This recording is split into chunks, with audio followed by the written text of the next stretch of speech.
Estamos con la doctora Carola Caro para hablar hoy de lo que son las habilidades no locales. ¿Cómo estás, Carola? Muy bien, muy contenta Bueno, qué bueno. de compartir esto. Sí, habilidades no locales son habilidades normales de un sistema nervioso, pero que no tienen un área focal en donde se especializa. El cerebro tiene áreas donde se dedica a la visión, donde se dedica a la motriz, al lenguaje, etc. Pero en estas habilidades no han encontrado, por lo menos hasta ahora, una zona única donde esto se desarrolle. Entonces, lo que observamos es que requieren de muchísimas áreas, de la interacción de distintas áreas para su funcionamiento. Ajá. Entonces, bueno, es una interesante característica del funcionamiento de nuestro cerebro. Utilizar y convocar habilidades con distintas áreas que tienen que interactuar. Entonces, claro, la neuroplasticidad es la gran habilidad que le permite a estas funciones desenvolverse y manifestarse, ¿no? ¿Y cuáles serían esas habilidades no locales? Bueno, algunas son como muy conocidas, como la clarividencia o la telequinesis, o la premonición o la intuición, o la visión sin ojos, o visión extraocular, o visión mental, o la visión remota, que no es lo mismo, sí, etcétera, ¿no? Hay un montón, algunas no se conocen, evidentemente. O sea, que uno cuando ve, no es que estaría viendo con los ojos.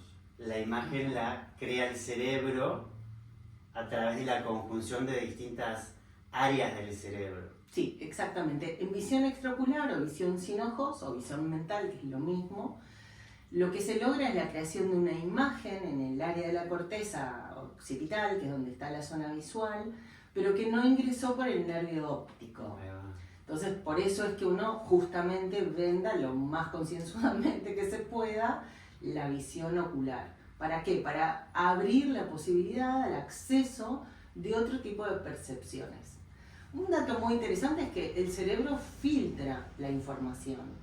Entonces, al estar filtrando los datos de la realidad que llegan, hay un montón de información que no llega a tu cerebro.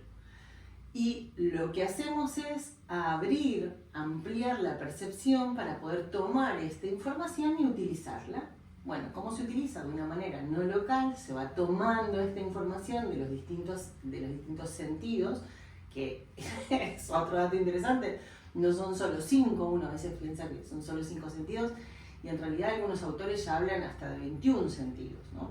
La antroposofía nombra 18, etc. Vienen como un desarrollo desde hace muchos años de ir notando, observando, analizando y estudiando distintos sentidos, maneras de percibir el mundo que hasta ahora no eran tan conocidos o no son tan populares como los 5 sentidos, ¿no? Claro, qué loco. Sí.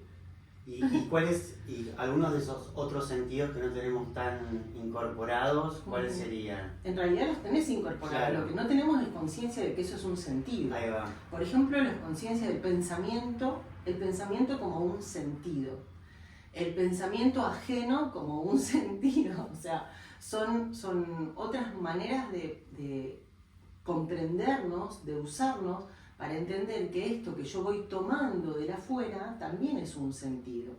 Básicamente todos los sentidos lo que tienen en común es que hay un estímulo del mundo externo que modifica un receptor. Entonces hay algo que registra una variabilidad y tiene un rango, un mínimo por el cual es estimulado, un máximo por el cual se inhibe y un rango de percepción de esta variabilidad. Eso es lo que registramos, cosas que cambian. Por eso muchas veces lo que uno ve es el cambio. Esto es un detalle interesante en el extraocular. A veces lo que se nota es la diferencia. A veces uno no puede ver claramente qué hay, pero uno puede notar que esto es distinto de lo otro. Claro. Es un ejercicio. Sí, básicamente todo tiene que ver con esto, ¿no? Claro. Con ejercitar, con poner en A mí acción. lo que más me parte de la cabeza de esto es de todas las habilidades que tiene este cuerpo humano, que no tenemos ni idea. Ahora, si yo quiero empezar a incursionar, por ejemplo, en la visión extraocular, Sí. ¿lo podemos hacer de tu mano? Lo podemos hacer de mi mano y de muchas otras manos. Cada uno tiene como distintas escuelas o distintas corrientes. Personalmente he seguido una formación de una corriente que es la de visión extraocular de Noé Perón de México, pero por mi especialidad y por dedicarme a las neurociencias, eso no me bastó, entonces uno tuvo que ir a buscar algo que le diera respuesta desde las neurociencias. Entonces, a todo el aprendizaje que por ahí tiene una carencia de contenido científico, uno le fue a buscar este respaldo como para poder darle una tranquilidad a uno. O sea, mi cerebro necesitaba una respuesta neurocientífica a todo esto. No está explicado, pero el funcionamiento es lo mismo. Y lo que uno va descubriendo es que hay distintas maneras de lograrlo, hay muchas técnicas para poder lograrlo, no es solamente una. Entonces, de hecho, va cambiando de nombres en el mundo. Esto es algo que en muchísimas partes del mundo se ha ido desarrollando casi al mismo tiempo. Fueron así como booms de momentums mundiales en los que la población fue descubriendo, siempre hubo alguno que fue descubriendo este tipo de habilidades y desarrollándolas. Me fascina la idea de que paralelamente en el desarrollo de la inteligencia artificial estemos hablando de esto, sí. ¿No? Porque, bueno, yo participo de uno de los grupos en los que Carola imparte esto. Es genial, obviamente que se lo recomiendo a todo el mundo, pero sobre todo por esto de poder conocernos más, ¿no? Porque básicamente es concentración y foco. Sí. Y con respecto, todo el mundo hay una edad que sea más fácil que otra. Me imagino que los niños y las niñas tienen ahí algo como mucho más fácil a explotar que uno que ya tiene una psiquis más construida. Sí, dos cosas me gustaría comentarte en esto, como para que nos quede claro. Esto no son solo habilidades de este cuerpo, ¿no? Uno tiene que poder ampliar el concepto de quién es uno.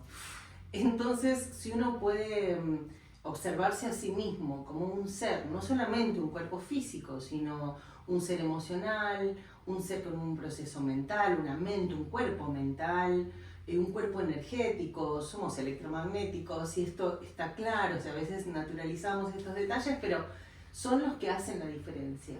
Y conocer esas características de cómo funcionan esas otras partes de nuestro ser es lo que nos va a permitir poder utilizar estas habilidades. Si yo no las reconozco, si no las utilizo, si no las pongo en movimiento, vos hablabas de práctica, la necesidad de poner en ejecución, en movimiento estas habilidades, es reconocer cómo funciono, quién soy en realidad, ¿no? Es la gran pregunta que siempre hacemos.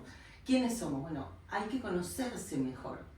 Y esto tal vez va de la mano de lo que estás diciendo respecto de los niños.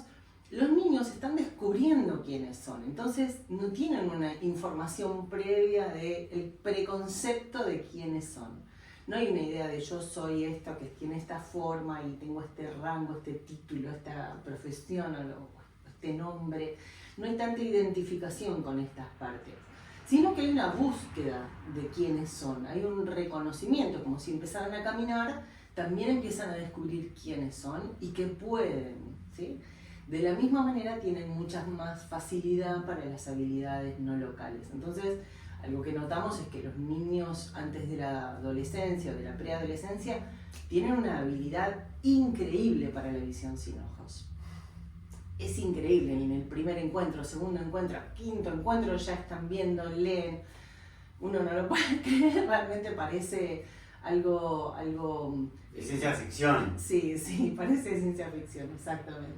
Sí, y lo logran y uno trata de volver a poner cubrir de otra manera esos ojos, como para asegurarse que realmente estén bien, y sí, es así. Pero bueno, los adultos cuando logran empezar a desarrollar estas habilidades, que las hay de distintas maneras. Hay quienes tienen una intuición de qué es lo que están viendo, otras personas sienten que salen de su cuerpo para poder verlo, otras personas solamente ven la periferia y adivinan lo que hay adentro, porque en realidad están viendo todo lo que es el contexto de lo que les estás mostrando, etc., ¿no? Hay como distintos modos de ir presentando esta información, que al fin de cuentas es un dato, es una información, es una manera diferente de acceder a esa información. Justamente, cuando uno entiende cómo funciona, decís, claro, es muy lógico. según cuál de todas estas redes neuronales son las que están más ágiles en uno, es más fácil que lo perciba desde esta manera o de este modo que de otra. De una, qué maravilloso. Carola, y dentro de este campo de la neurociencia en el que vos laburás, ¿qué otras disciplinas o medicinas venís trabajando? Desde la perspectiva que trabajo que tiene que ver con neurociencias, otra de las cosas en las que trabajo mucho es estimulación neurosensorial, esa estimulación neuroauditiva, la estimulación con sonidos a través del sonido, el sonido como una puerta abierta al sistema nervioso. La gran mayoría de la corteza, excepto el área visual, justamente, todo el resto de las áreas del cerebro son accedidas a partir del sonido. Entonces, sonido y vibración son dos maneras de estimular el sistema nervioso con una neuroplasticidad increíble. Muchos años de estudio y de trabajo, de investigación, se sabe cómo poder llegar, qué cosas facilitar, hay una manera de objetivar, hay test para evaluar, objetivar la diferencia en el antes y el después, o sea que realmente es una puerta abierta al sistema nervioso. Qué bueno, sí. Qué maravilloso. Vos fíjate un dato interesante de esto, cómo la visión extraocular llega a la data al final de cuentas, por distintas maneras, a la corteza occipital. Y cómo esta estimulación neuroauditiva llega todo menos al área de la corteza visual. Y sin embargo, cuando uno junta estas dos prácticas, cómo mejora la habilidad de la visión sin ojos. Como muchas veces logramos activar la visión extraocular utilizando sonidos que no van a llegar a la corteza visual, justamente. ¡Wow! Sí. ¡Qué maravilloso! Es una manera de demostrar que justamente son las habilidades no locales. ¡Qué maravilloso! Bueno, muchísimas gracias. Le decimos que quienes quieran introducirse y explorar todas estas nuevas cosas, pueden contactarse con la doctora Carola Caro. Estamos acá en Gaiman. Y por ahora tenés 2 grupos de neurovisión. Por ahora tenemos 2 grupos de neurovisión y de estimulación neuroauditiva casi permanente. Casi permanente. Eso es como algo más individual, una cuestión que tienen que... Por ahora es individual, sí. Bueno, espero que les haya cautivado, igual que a nosotros, todas estas nuevas cosas. Y acá abajo van a tener la info para contactarse con la doctora. Carola, muchísimas gracias. Gracias a vos.